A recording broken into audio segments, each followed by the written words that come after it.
He was like, I never thought of myself as an expat. And I'm like, right, because they always call you an immigrant.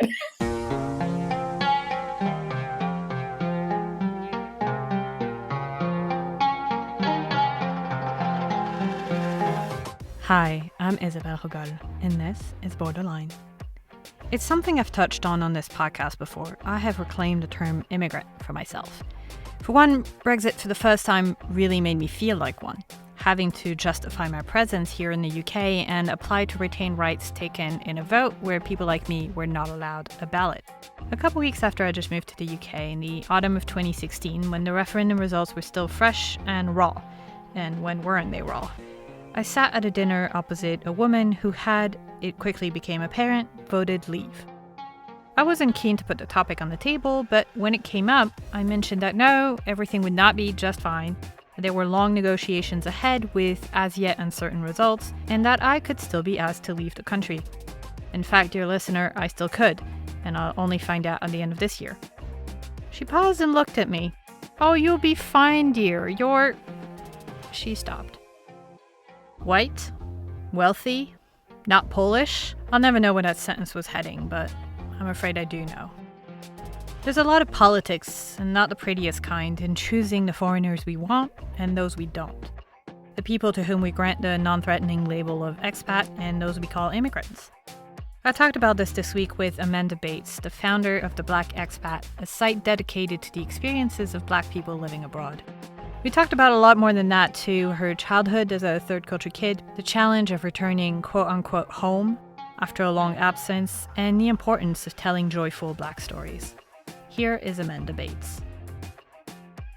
I was raised in a lot of places, but I was born in DC, and my family originally came from sub-Saharan Africa. They came from Cameroon, and I always make a point to say my family came from the English minority. And so they came to the DC area, DMV, so DC, Maryland, Virginia area. And like many Africans at that time, we're talking post-colonialism. So they are either looking to advance education beyond the education they had, or there were professional opportunities that kind of beckoned them. And so that's what brought my family here, and here being in the US where I am right now. And so I grew up at that time around a fairly large immigrant community, and parts of DC and Northern Virginia and Maryland are still that to this day, even though some of the immigrant groups have changed. And so at that time, lots of West Africans were settling in that area, a growing number of East Africans, and a good number, actually a very strong number of Latin Americans. So we're talking about El Salvador and Guatemala, because during that time, many folks were fleeing from what was civil unrest and civil wars that were happening in those countries. Mm-hmm. So that was like the 80s. Yeah, it was 70s, 80s. My parents came in the mid 70s. And so that, as you know, that as all good wars sometimes go on way longer than they need to. Yeah. So it trickled into the 80s. And in some cases the 90s. But and the 90s. Right. And, it's not like Salvador is all right, happy. Right, like completely right. And so a lot of immigrant influences. And, my parents were educated. And so for me, I loved reading books. I was already in a cross-cultural space, and all those things were of interest to me. And so when I was 10, my parents decided to repatriate, because at that time too, and this was the early 90s, they decided to make that move in the late 80s. And so we made the move in 1990. And like many West Africans at the time, and other Africans, to be honest, there was we think we've gained all this knowledge and this experience. We think we can go back to our home countries and kind of rebuild and support what's going on there. What was interesting, though, is that my parents made the decision to move to the capital city because my mom got an opportunity there. And my parents did not speak French. We were not Francophone. We are Anglophone. And the capital city is French speaking. And so that was already a cross-cultural challenge for me, because I didn't speak the French, which is even though Cameroon is bilingual nationally with two languages, English and French. French is that is the larger population. So I didn't speak that. And then I was going to the American school, so I was going to international school. So there's that division. And then I did not speak either of my parents' tribal languages. So there was that division. And then we were living in an area where you had a lot of expats. And so I have always been curious about people and places and stories. And I was a big reader. And especially when I moved the first year, I taken all my books, and any book I could find, I would read, because for me, it was a form of escapism. I was in Cameroon for what we call middle and high school here in the US. So roughly between the ages of 10 and 17. And then returned to the United States to start university at 17. And yeah, that, a lot of the stuff that I do with the Black Expat was kind of built out of those formative years of not only stepping out of a Western, predominantly white environment, stepping into a African, predominantly Black environment, and then stepping back into a predominantly white environment and being a minority and having this international story. And that's where the seeds of the Black Expat came from. Those aren't the only ones, but that's definitely the foundation. So I want to pause on those teenage years for a moment. Sure.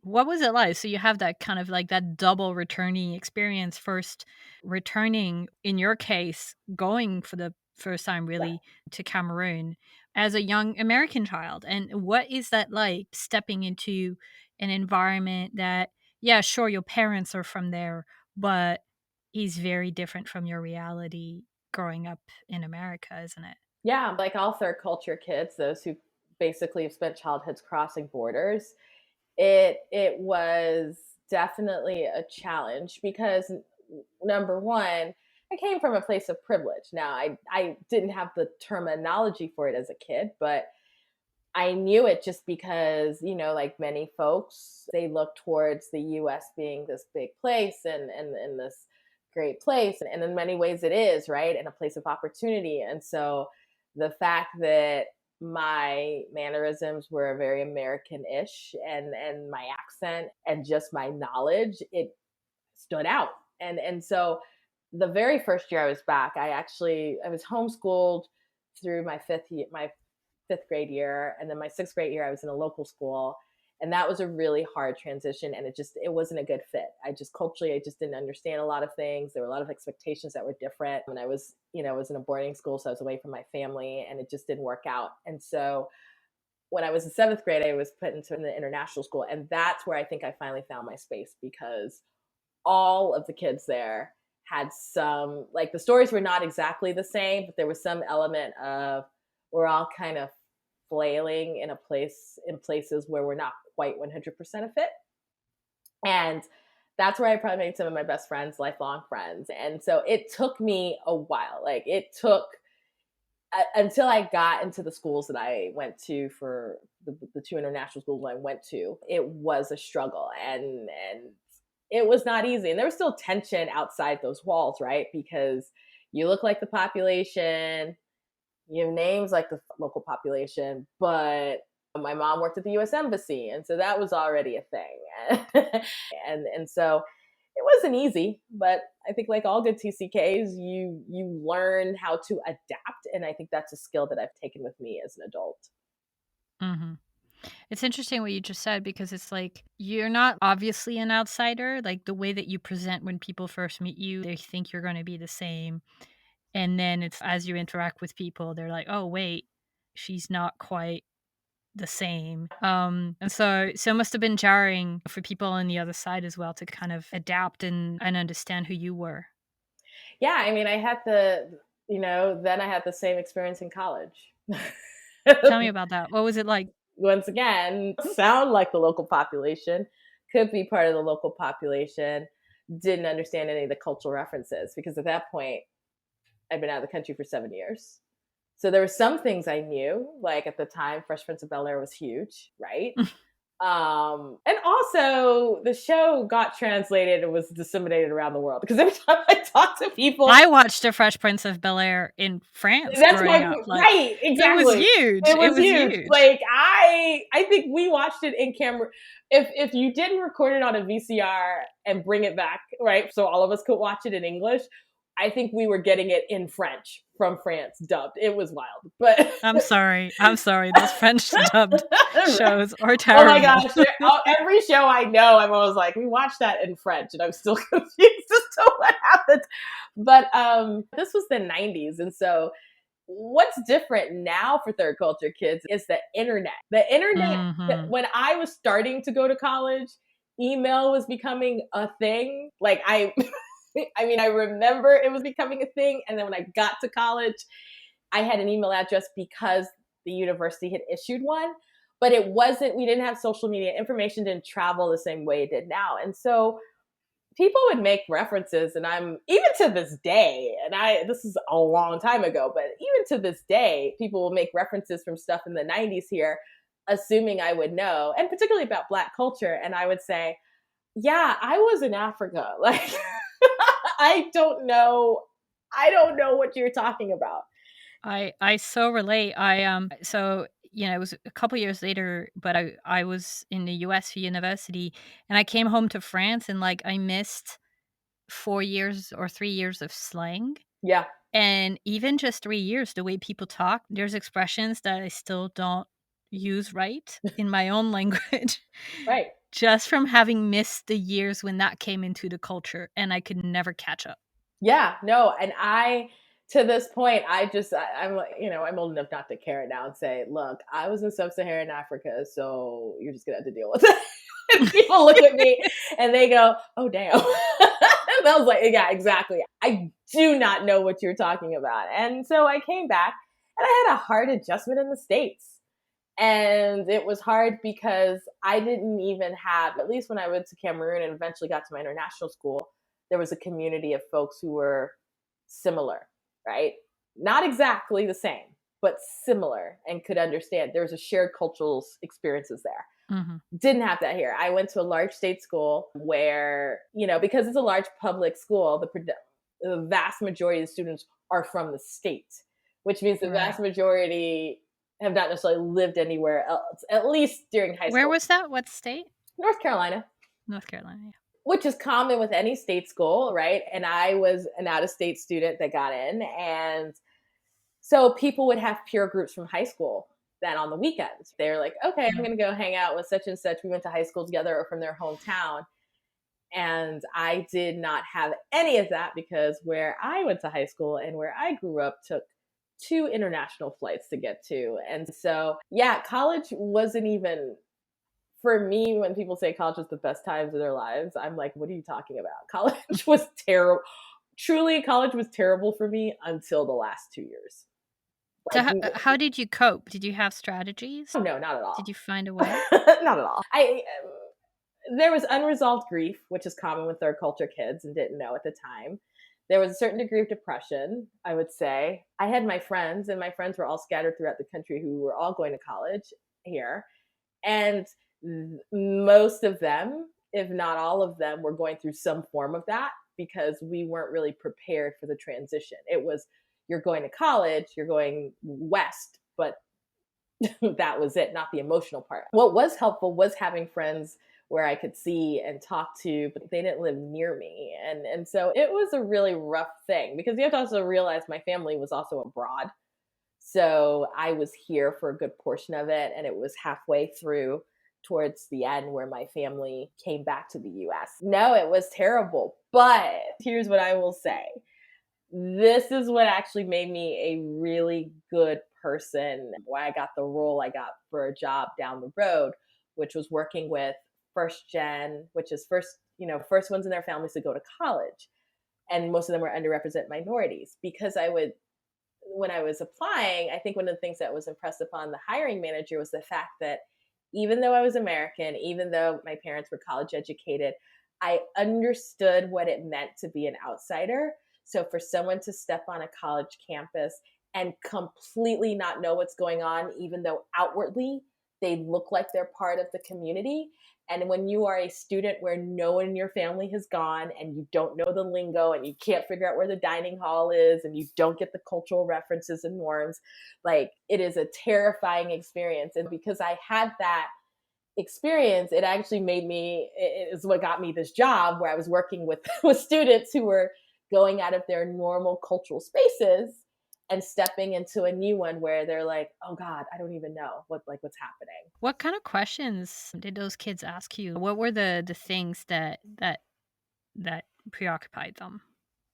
Yeah, so there was always questions of what am I doing here? So there's an existential I don't feel like I should be here. How can I find my people? Because I think everyone needs their tribe, right? What's the community that's going to make you feel safe? Some of them were just directional questions. I don't know how to navigate academic advising. I don't know, what is the study abroad thing you're talking about? A lot of it was just, I just don't know. Like, they tell me this or that financially, but I don't understand it.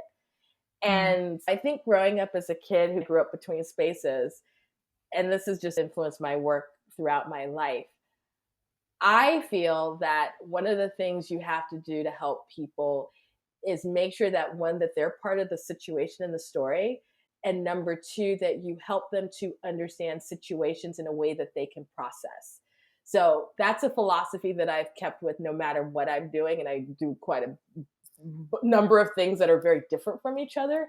But at the end of the day, people are trying to process their world. They're trying to process their environment. They're trying to process their career and their relationships and whatnot. And so I always try to find ways to help these students have reference points so that they can make smart decisions, but they also understand what's happening around them. Because I remember what it was like to be 10 years old and all of a sudden be in this country and not know what's happening around me. And then to be 17 and to be back in the country that I supposedly knew and not understand what was happening around me. And so that's something that I carried with me when I got into this job. And so the funny part about it is, and this is what will bring it to the Black Expat, is that I would always tell students, because I was working predominantly with high school students who were going to university, and I would say, hey, when this is all settled and you get your bearings, you should study abroad. 95% of my students were students of color, right? Predominantly Black, some brown. And they would say, Miss Amanda, I don't know anyone who looks like me who study abroad. And I would say, oh my gosh, I know plenty of Black people who live abroad and who have gone abroad. For them, their reference point was the military. That was the only way they knew someone went abroad, is because someone maybe in their family served in the military. And so part of the reason I created the Black Expat was to normalize that Black and brown folks go abroad for a variety of reasons all the time. And it doesn't necessarily just have to be tied to military and warfare, right? And it doesn't necessarily have to be tied to something negative like, not that that's negative, but just something negative in general. Like, it doesn't necessarily have to be always a refugee situation. That sometimes people move to Germany because they want to learn German, and it happens, and you can be Black, and it's done. And so that's sort of where the Black Expat came from, because I knew how much crossing borders had been important in my life and how much it had influenced my life up until that point. And I wanted to share that with the students I was working with. And also, I was also about to embark on moving to the Middle East, and I just thought, well, there's really nothing that just talks about being Black and being abroad. And so that's how it came to be. Hey, it's Isabel. Don't go away. This is just a super quick ad break. I want to talk to you about Borderline membership. Borderline is pretty much my full-time job. It's 100% independent and 100% funded by you, its readers and listeners. If you're enjoying this work, if you want to see more of it, please consider supporting it monetarily and becoming a member. Borderline members get every episode 48 hours early, often in a longer version with interesting things saved from the cutting room floor. They get an exclusive weekly newsletter with a curation of things worth paying attention to, and a weekly Zoom call with me and other global citizens to dive deeper and just hang out among friends. No pressure, no obligation, but I'm there every week. Most importantly, members support independent, globally minded journalism and keep Borderline available to all, regardless of means. I couldn't be more grateful. To join, simply sign up for the newsletter on Substack and choose the paid subscription option. Go to join.borderlinepod.com. Again, that's join.borderlinepod.com. And thank you. Now back to our episode. So tell me a bit about the Black Expat and what it is and what it's trying to do. Sure. So the Black Expat is a multimedia platform where we really focus on Black identity and international living. And part of the reason I get asked this question quite a bit, well, why do we do this? And I go, well, when you look at the narrative of expatriation, expat literature, there's very little that really considers the experiences of non-white individuals. And so when you look at the resources, when you look at the blogs, when you look at the storytelling, even when you look at movies, when I think of some of the movies that show someone moving across the world to having a wonderful holiday, right? You think of Julia Roberts in Eat, Pray, Love, or Audrey Hepburn in Roman Holiday. Like it's never anyone black. Usually, yeah, white upper middle class woman, Right. fixing up a cute house in the Italian countryside kind of Right. situation. Which, by the way, the Italian countryside is amazing. It is amazing, and I would totally get a cheap but wonderful house Oh my somewhere in gosh. Tuscany, right? Umbria, anyway. But yeah, you never see storytelling like study abroad experiences and even study abroad data in the US that really shows folks who are not white. And so it literally it started out as, hey, this would be a great place for the students I work with to see people who look like them reflected. And it also became a depository of, there's so many Black folks that have really cool stories, and we're not specifically Black American focused. We're just Black in a very inclusive sense. So Black from anywhere. I was like, there's so many cool people who have really cool stories that are just normal. Like it's not trauma, it's not drama. It's just, they move somewhere. And so the platform has existed since February of 2016. And so February is always our anniversary month. And I don't know, it's funny. In the back of my mind, I'm like, was I subconsciously thinking about Black History Month in the US when I launched it? And that wasn't even the factor. But it's been around for 5 years. And so the site has been up. And in addition, there's a podcast attached to it that we launched late 2020 called The Global Chatter, which then takes an expanded view on some of the stories that we offer on the site. It allows me, as you know, as a podcaster, to go a little bit deeper with stuff that you can't necessarily put in the written form. And it's an ongoing conversation. So it's half conversation across mediums. It's half information. It's half resources. I probably get asked for resources more than anything else from folks for a variety of reasons. What kind of resources? Well, so, the summer was really crazy following George Floyd. And so a good example has been a lot of folks who are trying to get connected to diversity, equity, and inclusion justice resources in international spaces.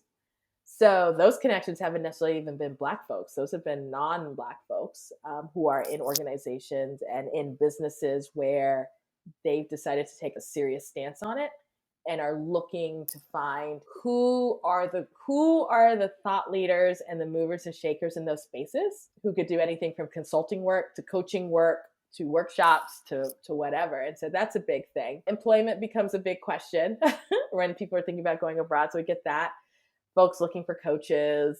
Folks who, I'd probably say the biggest ask is people trying to find communities in specific parts of the world. And I've done this long enough, and I always joke, I know the site's called the Black Expat, and people always are like, you're the Black Expat. And I'm always like, first of all, there are millions of Black expats, and I'm not even one right now. But, I say that, and I know it's tongue in cheek, and it is true, but I've been doing it long enough that it's amazing how many Black expat communities I know around the world. And so folks will send messages and say, hey, I'm going to this part of the world. Do you happen to have any suggestions? I'm like, check out such and such and such and such. They're doing their thing in Hong Kong or in Mexico or in France or wherever. Yeah. I wonder, since I know you're making sure not to focus just on Black Americans, but on the whole African descent diaspora around the world. And are there kind of similar experiences that you're seeing in the stories that you're hearing and the questions that you're getting that kind of ties all of them together despite such a variety of cultures and of experiences? Yes and no. So one of the things I believe that makes us nuanced is that we've taken a very firm Black inclusive stance. And so a lot of the resources available, great resources available, are very Western centric and often very American centric, the storytelling and the advice. And that's great. And it makes sense, especially from an American standpoint. We dominate media where there are large numbers of us. There's a lot of power in that. But one thing that I'm always clear about, irrespective of an interview or writing or whatnot, is that Blackness, like, for example, whiteness, is not monolithic. And so it would be ridiculous, right, for us to assume such. So, for example, no one assumes that a white German and a white French person and a white Brit and a white Czech person have the same exact experiences. And they don't, right? There's so much there. It's the same thing with Blackness. But because when we look at Blackness in the West, and particularly because we have systems that are so racialized, especially from North America, that always seems to be the lens which we look at. But the reality is that sometimes I have to tell folks, and this is to Black folks, that experiences are going to differ also depending on where you started from. And so you may go into a community, you're asking this question, are they welcoming of Black folks? I'm like, well, they may be welcoming of Black Canadians and Black Americans, but then they may not be as welcoming of Black Nigerians and Black Jamaicans. And so intersectionality is at play. It is. And I said, we can't deny it. Your passport has privilege if you come from certain parts of the world. Your language skills have privilege if you come from certain parts of the world. Okay? Your education, your money, and all of that. And so we have to be real that the narrative is not the same for every Black person, which is why, especially when we are offering more the advice type of information, we try to crouch it in, if you are from this starting point. Because I am not, it would be ignorant for me not to. I come from a family of mixed passport holders. I was the first person in the US and my family born in the United States, born in the West. And so I am very intimately aware of what happens when you have a non-Western passport, and particularly if you have an African passport. The questions are a little bit different because I can almost always tell the questions, especially when people don't tell me their nationality when they come through, because there's some questions that come through and I go, that's an American. That looks like that's a Westerner. I can almost tell specifically if they're American. 100% of the time I can tell if it's a Westerner. As opposed to questions from folks who are not Western, right? Because I think if you look at the United States, and I'll just use it as an example, because of the racial history here, there are conversations that do tend to take more of a racial bent because people are looking for safety. They're looking for peace. They're looking for comfort. That's not the only reason why they move, but it's a factor, right? So they're more inclined to ask those questions. Whereas folks who are coming from other parts of the world, it's not necessarily at the forefront because they didn't necessarily come from a racialized society. They already know I'm leaving my country, for example, that's predominantly Black. So I already know I'm stepping into a space where I'm just not going to see people like me. Like that's all. So so the way some of those questions are phrased aren't even, it has less to do with how many Black people are there. At the very minor, it may be, oh, are there other Nigerians? You know what I'm saying? Or someone else like from my country, but it's not necessarily completely a racial lens. Mm-hmm. I want to talk about the name of your brand, the Black Expat, because that word expat is kind of loaded, and I know, and in expat circles has been debated a lot. And so I wonder how you think about it and kind of why you embrace that word. So I think the site's name is really funny because I called it the Black Expat for I wasn't naive, but it's funny how much I have to explain the title. So I called it, sorry. No, it is. And it's because you said it for all the right reasons, right? Calling it the Black Expat was so political. It is. It is. That's what I love about it. And I'm sitting, and the reason I called it the Black Expat is because if I didn't call it the Black Expat, Black people wouldn't find it. Like that was my baseline. Why is it called the Black Expat? Because if I called it anything else, everybody else would think it was for them. And while I think it's great that non-Black folks, and we have plenty of non-Black folks who read the Black Expat, and it's awesome, but it originally was really focused and centered on the Black experience. And so if I didn't call it that, if I used, expats of color or something else, then it would be everybody else. And it wasn't about everybody else. This thing is unapologetically Black. Like, it is what it is. You go on the site, all you see are Black people. Okay, so it is what it is. And then here's what happened. I called it the Black Expat, and two fascinating things occurred. I had non-Western Black folks say to me, "Oh, is this for Black Americans?"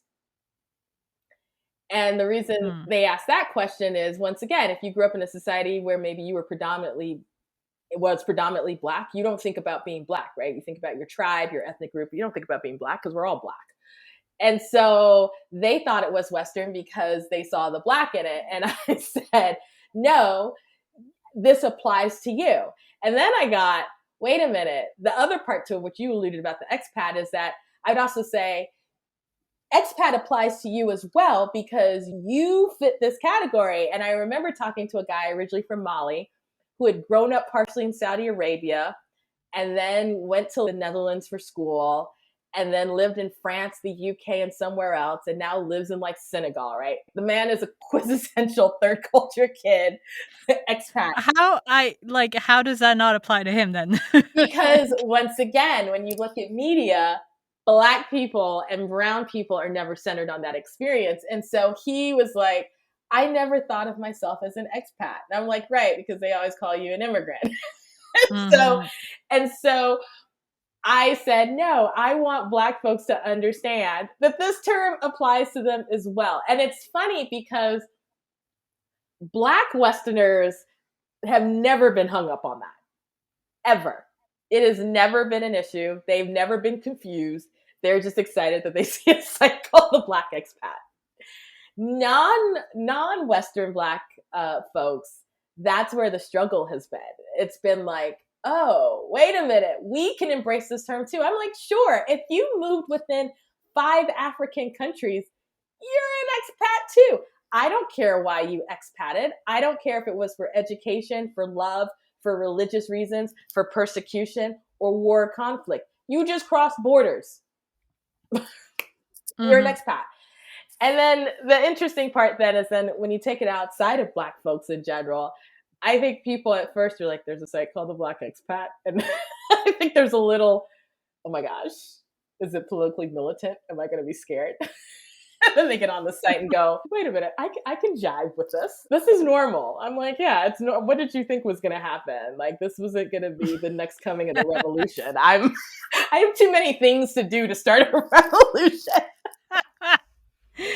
I think the thing is, I on purpose refer to myself systematically, or I try to, as an immigrant. And I think I'm using the word immigrant for the same reason that you're using the word expat, which is, as a white woman, no one ever thinks of me as an immigrant. Never. And actually I am. And so often the term expat, is kind of loaded as essentially what the colonial population has become is the expat, small community of white people in southern or third world countries. And that's kind of what I want to break. And I think that's what you want to break as well. The other way. Just using 2 different words for it. I think when people thought of expat, so they thought of someone, for example, on a business assignment or diplomatic assignment, they'd be there for a couple of years and then they would move. They don't intend on staying there. Then I'm like, what do you do with all the white British people in Spain? They're immigrants. Don't tell them. They're immigrants. And I was sitting there, I was like, if you're going to start putting timelines on things, then how is it that they get to be, and I'm picking on them, there are groups all over the world, right?